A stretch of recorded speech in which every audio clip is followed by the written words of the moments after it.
How do marital assets and debts affect alimony calculation? Imagine trying to figure out how much support one person should receive after a divorce.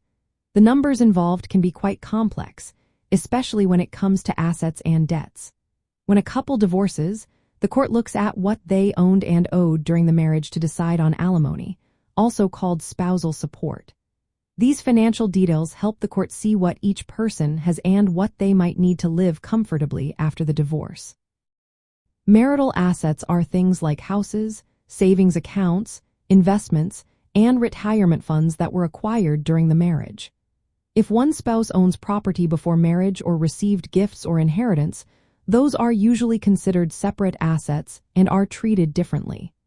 But sometimes, even separate assets can be looked at if they impact the financial situation. Marital debts include loans, mortgages, credit card balances, and other obligations that both spouses took on together during the marriage. The court considers both assets and debts to get a full picture of each spouse's financial health. If one spouse gets most of the assets, like the family home or a large savings account, they might need less alimony. On the other hand, if the spouse seeking support has fewer assets or takes on more debt, the court might decide they need more financial help. The division of assets and debts affects each person's net worth and their ability to support themselves. In many cases, courts start with a formula based on income to calculate alimony. But they also look at how assets are divided and what debts each person owes.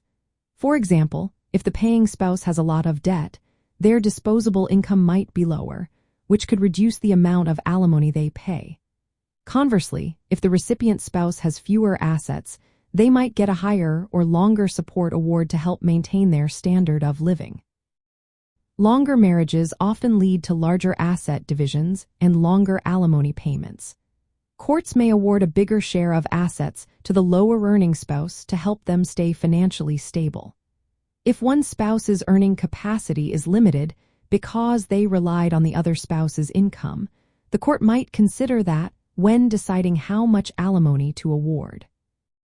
In the end, marital assets and debts are key factors because they shape each spouse's financial situation after divorce. Courts weigh these alongside income and other circumstances to create a fair support plan. This approach helps ensure that the spouse who depended on the marriage's financial stability gets the support they need, while also respecting the payer's ability to provide it.